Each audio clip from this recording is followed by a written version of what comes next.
ओम नमः शिवाय। हर हर महादेव। भक्तों, सावन सोमवार की वीडियो में सभी भक्तों का हार्दिक स्वागत है। भक्तों, आज की जो वीडियो है ऐसी होने वाली है जिसको आप सभी लोगों को ज़रूर देखनी चाहिए, चाहे वो बच्चा हो, स्त्री हो या कोई पुरुष हो। आज की वीडियो अगर आपने नहीं देखी तो बाद में बहुत पछताओगे, क्योंकि ये जानकारी बहुत ही कम लोगों को पता है, जिससे न जानने से लोगों के बसे बसाए घर भी उजड़ जाते हैं, सुख सुविधा नष्ट हो जाती है। तो चलिए बताते हैं आपको। भक्तों, सावन सोमवार की आज की वीडियो में हम आपको बताएंगे कि कुछ ऐसी सामग्री होती है जिन्हें सुहागिन महिला को सावन में भूलकर भी नहीं पहनना चाहिए। कुछ ऐसी गलतियां होती हैं जो हर महिला जाने अजाने में कर देती हैं, जिसकी वजह से उन्हें सावन का कोई फल प्राप्त नहीं होता, उनके काम सिद्ध नहीं होते, यानी कि महादेव की कृपा से वह वंचित रह जाती है। इसीलिए आप सभी से आज की वीडियो देखने के लिए हाथ जोड़कर निवेदन है कि सच्चे हृदय से धर्मलोक चैनल की महादेव की इस वीडियो को देख लेना। नहीं तो अगर आपने इस वीडियो को ठुकरा दिया तो समझ लीजिए आपको महादेव का आशीर्वाद नहीं चाहिए, आपको अपने घर में सुख शांति नहीं चाहिए, आपको महादेव की कृपा नहीं चाहिए। इसलिए सच्चे हृदय, सच्चे मन के साथ शुरू से लेकर अंत तक इस वीडियो को ध्यान से ज़रूर देख लेना, क्योंकि जाने अजाने में सावन के दौरान कुछ ऐसी गलतियां होती हैं जो महिलाएं जाने अनजाने में कर देते हैं, पर ऐसी गलतियां भूल कर भी नहीं करना चाहिए। साथ में हम आपको यह भी बताएंगे कि सावन में हर सुहागन को यह खास चीज़ ज़रूर पहन लेना चाहिए। जो भी माता बहन इन चीज़ों को पहन लेती है वह माता पार्वती का असीम आशीर्वाद प्राप्त कर लेती है, हर मनोकामना इच्छा पूरी कर लेती है और भगवान शिव माता पार्वती उसे अति प्रसन्न हो जाते हैं, जिससे उसे महिला की मनोकामना इच्छा पूरी हो जाती है। चाहे आपकी शादी हो गई हो या फिर नहीं हुई हो, तब भी आपको इस वीडियो को देखना है। हर एक भाई बहन को इस वीडियो को देखना है। कुछ पुरुष होते हैं जो ऐसी गलतियां उन्हें भी सावन के दौरान नहीं करनी चाहिए, नहीं तो उन्हें लाभ की जगह हानि होती है, महादेव का आशीर्वाद प्राप्त नहीं होता। इसलिए ऐसी गलती भूल कर भी ना करें। चलिए अब हर एक नियम और बातों को बारी बारी से जान लेते हैं। आपको बता दें कि सावन सोमवार 11 जुलाई से शुरू हो चुका है। मेरे प्यारे भक्तों, ये भी जानेंगे इसमें कितने सावन के सोमवार पड़ने जा रहे हैं जिनके दौरान आपको यह गलतियां भूल कर भी नहीं करना चाहिए, और कौन सी वे खास चीज़ हैं जो सावन सोमवार के दिन हर स्त्री को ज़रूर धारण करनी है, यानी कि इन चीज़ों को ज़रूर पहन लेना है सच्चे हृदय से। यदि आपने अभी तक वीडियो को लाइक ना किया हो तो महादेव के लिए वीडियो को लाइक ज़रूर कर दीजिए और कमेंट बॉक्स में हर हर महादेव ज़रूर लिखें, जिससे कि आपकी मनोकामना इच्छा महादेव तक पहुंच जाए। इसलिए कमेंट बॉक्स में हर हर महादेव ज़रूर लिखें और इस वीडियो को हर उसे महादेव के सच्चे भक्त के पास शेयर करें जो कि जाने अनजाने में ऐसी गलतियां वह भी करता है। तो इस वीडियो को ज़्यादा से ज़्यादा शेयर ज़रूर करें। हम आपको सभी जानकारी बारी बारी से बताते हुए चलेंगे। भक्ति आपसे एक छोटा सा अनुरोध और है कि आप अपनी राशि कमेंट बॉक्स में ज़रूर डाल दें, क्योंकि हम राशि से जुड़ाव भाग्य भी बताते हैं और भाग्य में चल रही परेशानियों को दूर करने के लिए आसान से आसान उपाय भी बताते हैं। इसलिए कमेंट बॉक्स में आप अपनी राशि ज़रूर डाल दें, जिससे कि अगर आपकी राशि अनुसार सावन सोमवार के दिनों में कोई ख़ास उपाय होगा तो वह भी हम आपको बता देंगे। साथ में हम आपको यह भी बताएंगे कि सावन सोमवार के दिनों में आपको एक गुप्त और ख़ास चीज़ अपने घर में ज़रूर ले आनी है। सावन के महीने में किसी भी दिन अगर आप यह चीज़ ले आएंगे तो आपका भाग्य बदलने निश्चित है। आपके भाग्य में चल रही सभी समस्याएं दूर हो जाएंगी, महादेव का असीम आशीर्वाद प्राप्त हो जाएगा। चलिए जान लेते हैं। सोमवार को बाल ना धोएं और तेल ना लगाएं। सावन सोमवार का व्रत भगवान शिव को समर्पित होता है और इस दिन अत्यधिक सात्विकता का पालन करने की परंपरा है। स्त्रियों और कन्याओं को इस दिन अपने शरीर की पवित्रता बनाए रखने के लिए विशेष सावधानी रखनी चाहिए। सोमवार को बाल धोना या सिर में तेल लगाना अशुभ माना जाता है, क्योंकि यह कार्य सांसारिकता और शरीर प्रेम का प्रतीक माने जाते हैं। यह दिन आत्मिक शुद्ध और ईश्वर भक्ति का होता है, इसीलिए पूजा से पहले ही स्नान करके शरीर को स्वच्छ कर लेना चाहिए, लेकिन बाल धोने या तेल लगाने से बचना चाहिए। पुराने ग्रंथों और लोक मान्यताओं के अनुसार इस दिन बाल धोने से पूजा का फल कम हो सकता है और मन अशांत रहता है। विशेषकर जब महिलाएं शिवलिंग पर जल अर्पण करने जाती हैं तब उन्हें चाहिए कि बाल खुले ना हों। बालों में तेल या गीलेपन से शिव मंदिर में अपवित्रता फैल सकती है। यह नियम केवल परंपरा नहीं बल्कि साधना की एक प्रक्रिया है जो मन और शरीर दोनों को अनुशासित करती है। इस कारण सावन सोमवार को बालों से जुड़े इन कार्यों से परहेज करना लाभकारी माना गया है। अब बात करते हैं कि काले और सफ़ेद कपड़े ना पहने। सावन का महीना हरियाली, भक्ति और सौभाग्य का प्रतीक होता है। इस पावन काल में हरे, पीले, गुलाबी जैसे उजले और शुभ रंगों को पहनना बहुत ही मंगलकारी माना जाता है। विशेष रूप से सुहागन स्त्रियों और कुंवारी कन्याओं के लिए यह समय अत्यंत शुभ होता है, इसलिए उन्हें ऐसे रंग पहनने चाहिए जो सकारात्मक ऊर्जा और समृद्धि को आकर्षित करें। लेकिन काले और सफ़ेद रंग से परहेज करना चाहिए, क्योंकि काला रंग शनि और नकारात्मक ऊर्जा का प्रतीक माना गया है। यह रंग मन में उदासी, क्रोध और अशांति बढ़ा सकता है। वहीं सफ़ेद रंग, जो आमतौर पर पवित्रता का प्रतीक है, हिंदू संस्कृति में शोक का भी प्रतिनिधित्व करता है। सावन में शिव पार्वती की पूजा सौंदर्य, सौभाग्य और वैवाहिक सुख के लिए की जाती है। ऐसे में शुभ रंगों का चयन बहुत महत्वपूर्ण होता है। विशेषकर सोमवार को पूजा करते समय हरे या पीले रंग के वस्त्र पहनने से मन शांत रहता है, पूजा में एकाग्रता बढ़ती है और ईश्वर की कृपा शीघ्र प्राप्त होती है। अतः इस नियम का पालन करने से स्त्रियों को सौंदर्य, सुख और शिव कृपा का अनुभव होता है। अब अगली गलती नहीं करनी है, वो है मांस मदिरा से दूर रहें। सावन का महीना संयम, तपस्या और शुद्ध आचरण का प्रतीक है। इस दौरान भगवान शिव की पूजा और व्रत का विशेष महत्व होता है। मांस, मछली, अंडा, मदिरा आदि तमसिक वस्तुएं मानी जाती हैं, जो शरीर में आलस्य, क्रोध, वासना और मानसिक अशांति उत्पन्न करती हैं। ऐसे पदार्थों का सेवन सावन मास में करने से व्यक्ति की आध्यात्मिक उन्नति रुक जाती है और शिव कृपा से वंचित हो सकता है।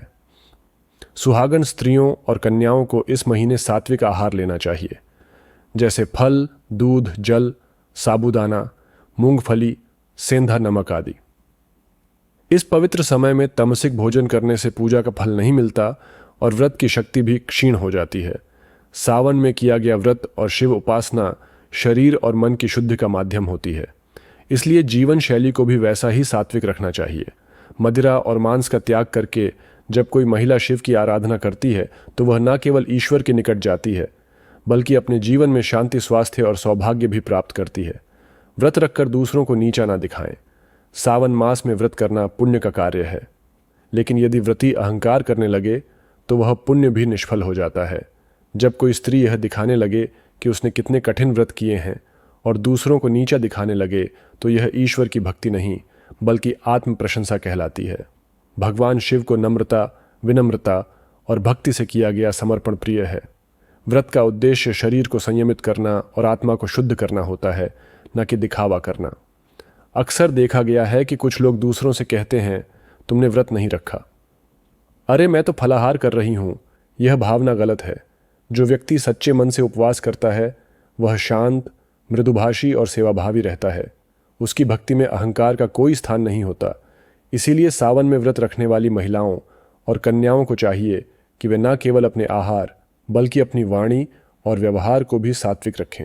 याद रखें, भगवान शिव तांडव के देव हैं, लेकिन वे भक्तों की नम्रता और करुणा के भाव पर तुरंत प्रसन्न हो जाते हैं। करें।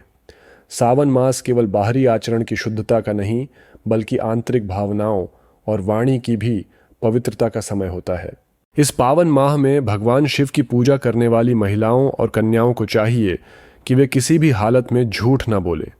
झूठ बोलना एक पाप है और यह पवित्रता को नष्ट कर देता है। साथ ही कटुवाणी यानी किसी को ताना मारना, गाली देना, व्यंग करना या क्रोध में कठोर शब्द कहना, यह सब इस मास में वर्जित है। ऐसे शब्द दूसरों को आहत करते हैं और खुद के पुण्य को भी नष्ट कर देते हैं। शिव जी को शांति प्रिय हैं। वे त्रिकालदर्शी हैं और सच्चाई के संरक्षक भी हैं। इस महीने में विशेष रूप से मौन का पालन करना और कम बोलकर अधिक पूजा करना शुभ माना गया है। सुहागन स्त्रियां यदि संयम रखकर मधुर बोले, दूसरों की सराहना करें और विनम्र रहें, तो यह उनके व्रत को और भी प्रभावी बना देता है।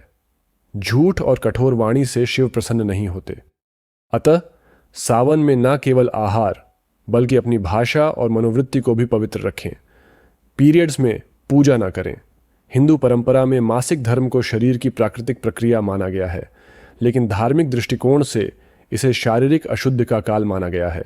खासकर सावन मास जैसे अत्यंत पवित्र समय में, जब व्रत, पूजा और जप तप अधिक होता है, तब स्त्रियों को पीरियड्स के दौरान मंदिर जाना शिवलिंग छूना या पूजन सामग्री तैयार करना वर्जित होता है। ऐसा इसलिए क्योंकि यह समय शरीर को विश्राम देने का होता है। इस दौरान मानसिक और भावनात्मक ऊर्जा भी असंतुलित हो सकती है। कई शास्त्रों और स्मृतियों में यह स्पष्ट है कि मासिक धर्म के समय ईश्वर की बाह्य पूजा के स्थान पर आंतरिक स्मरण करना अधिक शुभ होता है। इसलिए महिलाएं इस समय केवल मन ही मन भगवान शिव का ध्यान करें, महामृत्युंजय मंत्र या AUM नमः शिवाय का जप करें, लेकिन मूर्तियों को स्पर्श या पूजन विधि से दूर रहें। यह कोई भेदभाव नहीं बल्कि प्रकृति और शरीर की मर्यादा का पालन है। जैसे ही यह अवधि समाप्त हो, स्त्रियां पुनः स्नान कर पूर्ण श्रद्धा से पूजा कर सकती हैं। इससे उन्हें अधिक शुभ फल प्राप्त होता है। शिवलिंग पर तुलसी, हल्दी या केतकी न चढ़ाएं। भगवान शिव की पूजा में अर्पित की जाने वाली वस्तुएं अत्यंत विशिष्ट होती हैं। कुछ वस्तुएं विशेष रूप से वर्जित मानी गई हैं, जैसे तुलसी, हल्दी और केतकी का फूल। तुलसी देवी भगवान विष्णु को प्रिय हैं, लेकिन शिव को नहीं अर्पित की जाती।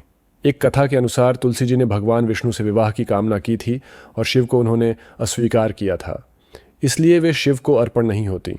इसी प्रकार हल्दी का प्रयोग स्त्रियों के सौंदर्य और सौभाग्य में होता है और यह स्त्रियों की शक्ति का प्रतीक मानी जाती है। भगवान शिव सन्यासी हैं, वे वैराग्य के प्रतीक हैं, इसलिए उन्हें हल्दी नहीं चढ़ाई जाती। केतकी का फूल तो विशेष रूप से शापित है। एक कथा में केतकी ने ब्रह्मा के झूठ में साथ दिया था, जिसके कारण शिव ने उसे शाप दिया कि अब से तुम मेरी पूजा में स्वीकार नहीं की जाओगी। इन नियमों का पालन न करने से पूजा निष्फल हो सकती है। इसलिए सावन में स्त्रियों को ध्यान रखना चाहिए कि केवल बेलपत्र, दूध, जल, भांग, धतूरा और सफ़ेद पुष्प ही अर्पित करें। बिना स्नान किए रसोई और पूजा ना करें। सावन मास में शरीर और मन की शुद्धता सर्वोपरि होती है। यदि कोई स्त्री बिना स्नान किए रसोई में प्रवेश करती है या पूजा करती है तो यह धार्मिक दृष्टि से अपवित्रता मानी जाती है। रसोई देवता अन्नपूर्णा माता का स्थान होता है और वहाँ स्वच्छता का विशेष महत्व है। बिना स्नान किए पकाया गया भोजन आध्यात्मिक दृष्टि से अशुद्ध होता है। इसी प्रकार यदि कोई बिना स्नान किए भगवान शिव की पूजा करती है तो पूजा में शुद्धता का भाव नहीं रह जाता। खासकर सावन में जब शिव उपासना विशेष फलदायी मानी जाती है, तब शारीरिक स्वच्छता को लेकर और अधिक सतर्क रहना आवश्यक हो जाता है। स्नान केवल शरीर की सफाई नहीं बल्कि मानसिक तैयारी भी होती है। जैसे ही हम जल से स्नान करते हैं, हमारी चेतना एक उच्च स्तर पर पहुंचती है और हम ईश्वर के प्रति समर्पित हो जाते हैं। अतः स्त्रियां सुबह जल्दी उठे, स्नान करें, शुद्ध वस्त्र पहने और फिर ही रसोई या पूजा कार्य करें। इससे शिवजी प्रसन्न होते हैं और घर में सकारात्मक ऊर्जा और समृद्धि का वास होता है। पति या बुजुर्गों से कटुता न करें। सावन मास में पति पत्नी के संबंधों में मधुरता बनाए रखना अत्यंत आवश्यक है। यह महीना शिव पार्वती के विवाह और प्रेम का प्रतीक है। इसलिए इस समय किसी भी प्रकार की कटुता, कलह या वाणी से आहत करने वाले व्यवहार से बचना चाहिए। सुहागन स्त्रियों के लिए यह समय विशेष फलदायक होता है यदि वे पति को सम्मान, प्रेम और सेवा भाव देती हैं। यदि इस समय पत्नी पति से झगड़ा करती है, उन पर गुस्सा करती है या उनका अपमान करती है, तो यह देवी पार्वती और शिव दोनों का अनादर माना जाता है। यह व्रत का पुण्य नष्ट कर सकता है और घर में कलह बढ़ा सकता है। इसी तरह घर के बुजुर्गों जैसे सास ससुर, माता पिता या बड़े भाई बहन से कटु व्यवहार, ऊंची आवाज़ में बात करना या तिरस्कार करना, यह सब पाप की श्रेणी में आता है। सावन में जितनी अधिक विनम्रता और सेवा का भाव होगा, उतना ही घर में सुख और ईश्वर की कृपा बनी रहेगी। इसलिए स्त्रियां अगर पूरे मन से शिव पार्वती की तरह प्रेम और सम्मान का भाव रखेंगी तो उनके जीवन में सौभाग्य स्थायी रहेगा। शिव पार्वती की मूर्तियों के बीच दूरी ना रखें। पूजा स्थल पर शिव और पार्वती की मूर्तियां या चित्र एक साथ रखें और उनके बीच कोई वस्तु ना रखें। कई बार लोग अनजाने में शिव पार्वती की मूर्तियों को दूर दूर रखते हैं या बीच में अगरबत्ती, दीपक या फूल रख देते हैं। ऐसा करने से यह प्रतीक बनता है कि उनके बीच दूरी है, जो वैवाहिक जीवन में भी मनमुटाव का कारण बन सकता है। खासकर जब सुहागनी स्त्रियां या कन्याएं शिव पार्वती की पूजा करती हैं तो यह भाव अत्यंत महत्वपूर्ण हो जाता है कि उन्हें एक सजीव युगल के रूप में देखा जाए। शिव पार्वती का संयोग प्रेम, त्याग और स्थिरता का प्रतीक है।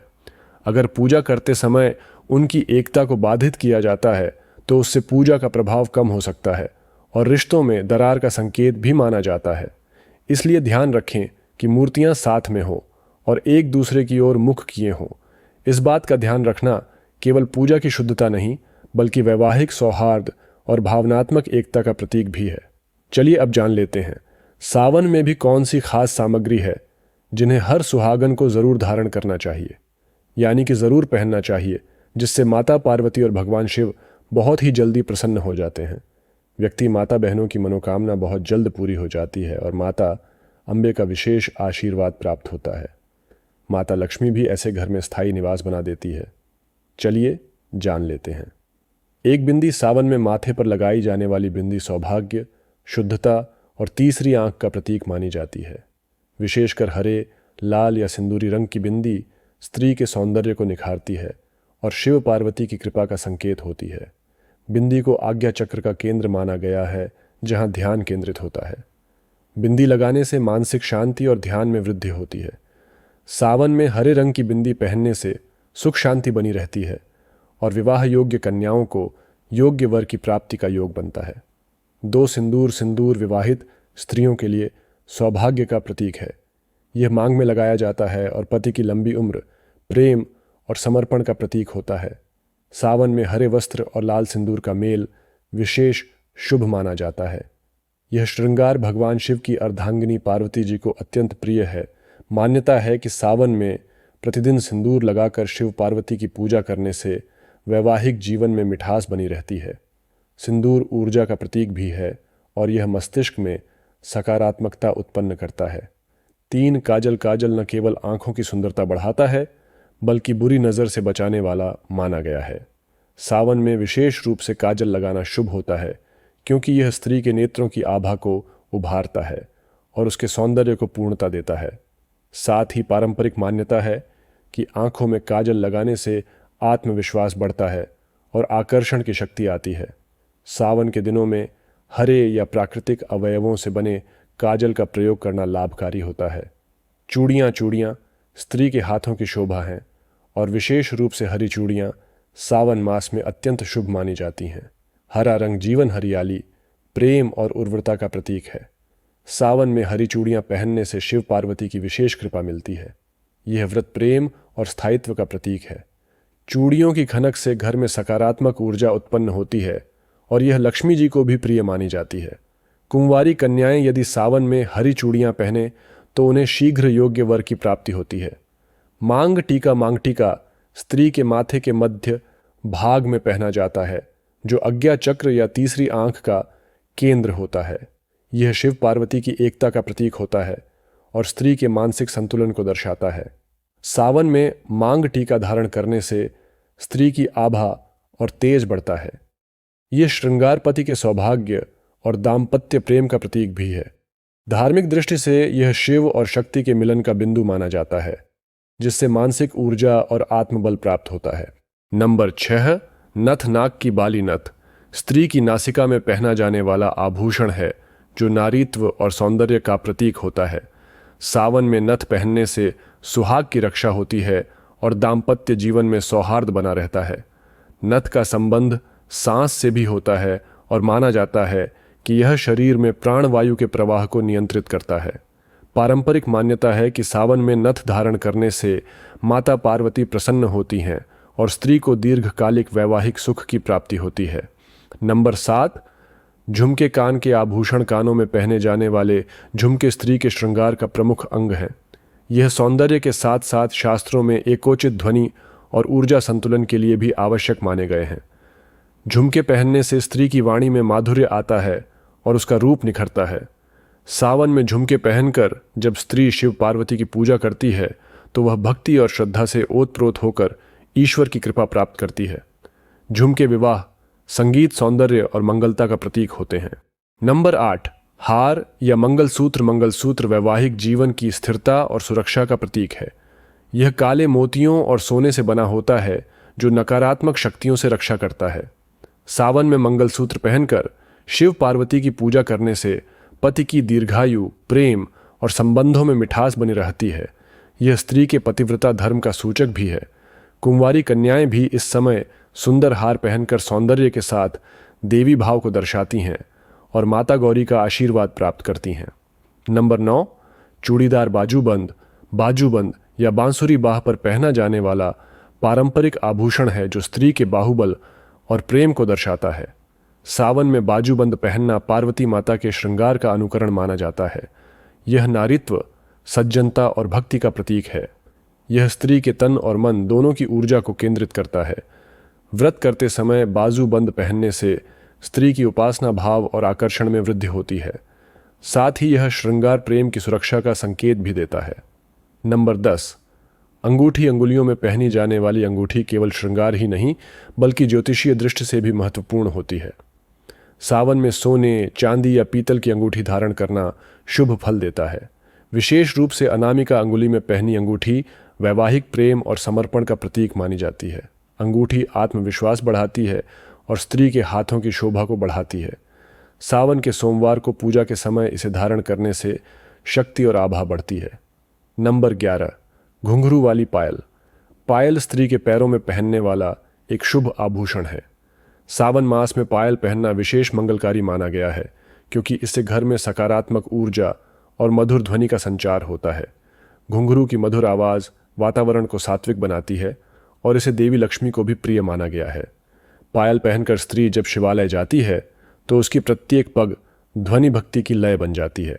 साथ ही यह दाम्पत्य जीवन में सामंजस्य और सौंदर्य का भी प्रतीक मानी जाती है। सावन में चांदी की पायल शुभ मानी जाती है।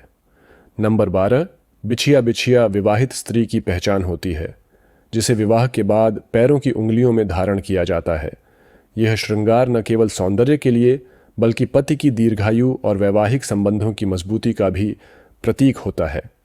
आयुर्वेद के अनुसार बिछिया पहनने से स्त्रियों के प्रजनन अंगों पर सकारात्मक प्रभाव पड़ता है। सावन में बिछिया पहनकर व्रत रखने वाली स्त्री को विशेष पुण्य की प्राप्ति होती है और शिव पार्वती का आशीर्वाद मिलता है। यह श्रृंगार माता गौरी को अत्यंत प्रिय है और घर में सुख शांति बनाए रखता है। नंबर 13, महावर या अलता। पैरों में लगाया जाने वाला महावर या अलता स्त्री सौंदर्य और श्रृंगार का अत्यंत महत्वपूर्ण अंग है। यह शुभता, मंगल भाव और सौंदर्य का प्रतीक होता है। खासकर सावन में जब स्त्रियां भगवान शिव और माता पार्वती की पूजा करती हैं तब अलता से रचे पैर उन्हें देवी रूप में दर्शाते हैं। ये सौभाग्य का संकेत है और विवाहिता स्त्री की पूर्णता को दर्शाता है। अलता का लाल रंग ऊर्जा, प्रेम और आकर्षण का प्रतीक होता है। इसे लगाने से न केवल पैर सुंदर लगते हैं बल्कि वातावरण में भी सकारात्मक ऊर्जा का संचार होता है। नंबर 14, इत्र या सुगंधित द्रव्य। इत्र या प्राकृतिक सुगंध स्त्री के शरीर की आभा को बढ़ाता है और पवित्रता का भाव उत्पन्न करता है। सावन में हरे वस्त्रों और श्रृंगार के साथ इत्र लगाना अत्यंत शुभ माना गया है। इसकी खुशबू से मन प्रसन्न होता है, चित्त एकाग्र होता है और पूजा में मनोयोग बढ़ता है। भगवान शिव को चंदन, गुलाब, केवड़ा आदि की सुगंध प्रिय है, अतः ऐसी पवित्र खुशबू स्त्रियों को पहननी चाहिए। यह भक्ति भाव में सहायक होता है और आत्मिक शुद्धि का संकेत भी देता है। मेरे प्यारे महादेव भक्तों, ये संकेत थे जो आपको इस सावन में जानना बहुत ही अधिक ज़रूरी थे, क्योंकि अगर आप बिना जानकारी के कुछ भी काम सावन महीने में करते और अगर उसमें गलतियां करते तो उसका परिणाम आपको आगे कहीं ना कहीं भुगतना ही पड़ता। इसीलिए आपको इनका ध्यान रखकर पूजा पाठ या महादेव व्रत आदि करने हैं, जिससे महादेव की कृपा सदा आप भक्तों पर बनी रहे। अपनी सच्ची श्रद्धा से हर काम लग्न से करें। आपका हर एक काम ज़रूर कारगर होगा, बस वो काम ऐसा हो जिससे किसी को हानि न पहुंचे। अगर आप सच्ची शारदा मन से महादेव के भक्त हैं और सदा सच बोलते और नेक काम करते हैं तो आपको इस सावन ज़रूर कुछ न कुछ खुशखबरी मिलेगी। हे मेरे प्यारे भक्तों, मेरा सिर्फ एक ही मकसद है कि आप लोग सदा खुश रहे, जिससे आपके परिवार में सदा खुशहाली बनी रहे और आप खुशी खुशी अपना जीवन व्यतीत करें। गलत कामों में न पड़कर एक अच्छे मार्ग पर चले। आपको दिन में कम से कम महादेव का नाम जप जरूर करना चाहिए। और बात है सावन की, तो इसमें तो आपको महादेव में ही लीन रहना चाहिए, लोगों की सेवा करनी चाहिए, जैसी भी आपसे बने। तो मेरे प्यारे भक्तों, आज के लिए बस इतना ही। जो बस्ते बताई उन बातों पर अमल करना, जो गलतियां आप सावन में करते हो उनको अब मत करना और खुशी खुशी महादेव जी की पूजा करना। और हाँ, नीचे कमेंट में अपनी राय ज़रूर लिखना, जिससे महादेव के भक्तों का पता चले कि उनके भक्त कितने उत्सुक हैं उनकी भक्ति के लिए। AUM नमः शिवाय। हर हर महादेव।